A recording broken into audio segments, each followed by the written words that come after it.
Welcome to The Explainer. I'm absolutely thrilled to have you here today because, well, we're tackling one of the most frustrating, universal challenges in the entire business world. It's about bridging that massive, sometimes seemingly impossible gap between brilliant ideas and actual, tangible results. Have you ever felt like you've got this crystal clear picture of where your organization needs to go, but you just can't seem to get your team to actually execute on it? Today, we're going to explore a framework to fix exactly that. We're diving into the core concepts from Chapter 8 of Gino Wickman's Traction, specifically focusing on how to completely transform the way you turn your vision into action. Vision without traction is merely hallucination. Man, that's a striking concept, isn't it?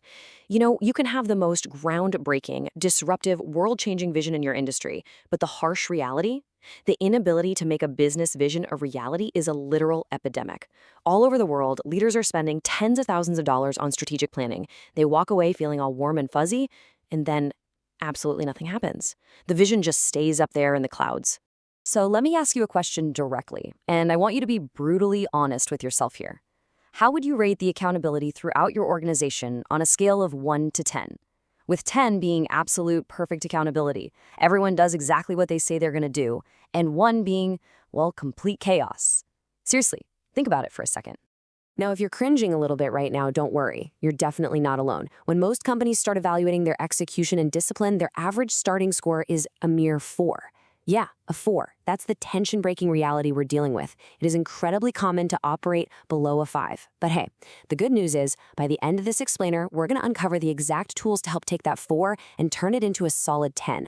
Okay, let's dive into this roadmap for today. We'll hit 1, the execution gap, 2, the 90-day world, 3, the meeting pulse, 4, level 10 meetings, and finally, 5, absolute accountability. So starting with section 1, the execution gap, vision versus reality. If you've ever felt stranded on an island of vision, just looking back at the mainland where your team is still, trying to build a boat, well, traction is the bridge. It's the final, absolutely essential piece at the bottom of the EOS wheel. Because before tackling this, you might have the right people, you might be managing your data perfectly, and you might have solid core processes. But without traction, you might just take off in the entirely wrong direction. This component is exactly what brings those lofty ideas safely down to the ground. Let's contrast these two states for a second. Before gaining traction, organizations suffer from no accountability, people working in silos, terrible communication, and you're just constantly dealing with past problems. It's exhausting, right? But after implementing these disciplines, you get absolute clarity. You actually start getting ahead of problems, pushing into prediction, and working on your systems rather than just constantly putting out fires. And that is the exact future state we are aiming for here. Which brings us to section 2, the 90-day world and establishing rocks. So how do we actually get there? Well, that brings us to the very first core discipline needed to gain traction, which is setting short-term priorities. This introduces us to the 90-day world. In this system, short-term priorities are called rocks. So what is a rock? Simply put, it's one of the 3 to 7 most important priorities for the company that absolutely must be done in the next 90 days. But here's the catch. It has to be specific, measurable, and attainable. Saying, start working on customer service is just a vague, open-ended to-do. It is not a rock. A real rock sounds more like, document the delivery process and train all 15 drivers by March 31st. To really understand why this works, let's look at a classic time management metaphor popularized by Stephen Covey. Imagine a glass cylinder that represents all the time you have in a single day. If you pour in the water, the sand, and the gravel first, which represent all those daily interruptions and day-to-day tasks, and then you try to shove your big rocks in last, they simply won't fit. Your biggest priorities get left out entirely. But if you reverse it, you put the big rocks in first, then the gravel naturally fills the gaps, then the sand, then the water. Everything fits perfectly. You literally have to force your big priorities into your schedule first. So the crucial point to remember is this. When everything is important, nothing is important. Limiting your priorities to a laser-focused 3 to 7 rocks is what actually moves the company forward. If you have 20 priorities, you essentially have 0 priorities. Less is always better here. Do less, accomplish way more. Moving on to section 3. The meeting pulse, which is basically your company's heartbeat.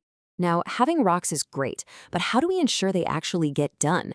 Think of the meeting pulse as your organization's heartbeat. We all know human nature, right? When people have to get something done for a meeting, they wait until the absolute last minute and then they scramble to finish it, which actually creates a massive spike in productivity. By having a consistent cadence of meetings, you create a consistent flow of these productivity spikes, keeping the whole company in step and incredibly healthy.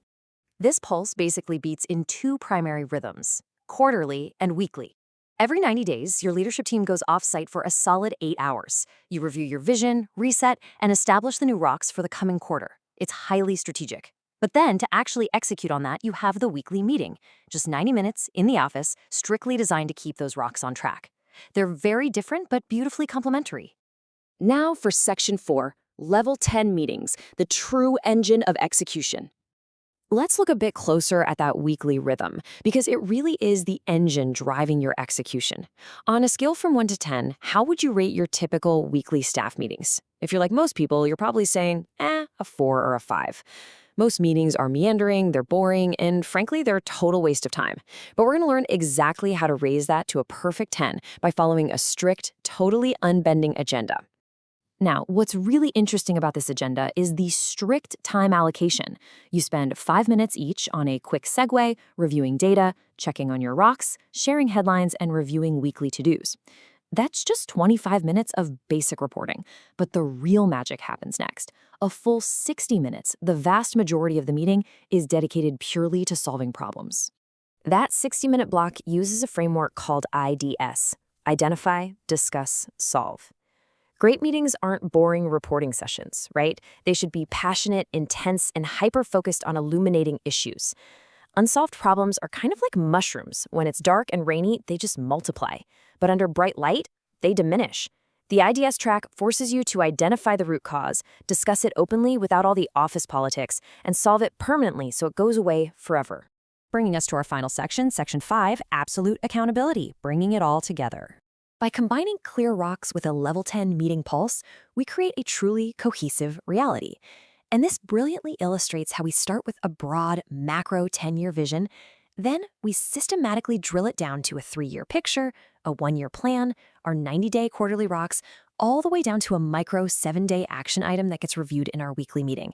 It forms an unbroken chain of accountability from that sky-high vision right down to exactly what your team is doing on a random Tuesday morning. Now, I have to be completely honest with you here. Implementing this, creating true accountability and discipline, will make people a little uncomfortable at first. But that is an inevitable part of gaining traction. When there's nowhere left to hide, people definitely feel the pressure. But what usually holds organizations back is the leader's fear of creating this discomfort. You just have to accept that short-term discomfort is the required price for long-term greatness. We've looked at all the tools together today. We've seen exactly how to set rocks and how to run a true level 10 meeting. So really, the only thing left is a choice. Are you ready to trade the comfort of hallucination for the discipline of absolute traction? Implement these systems and watch your vision finally come down to the ground. Thanks so much for exploring this with me today, and I'll catch you next time on The Explainer.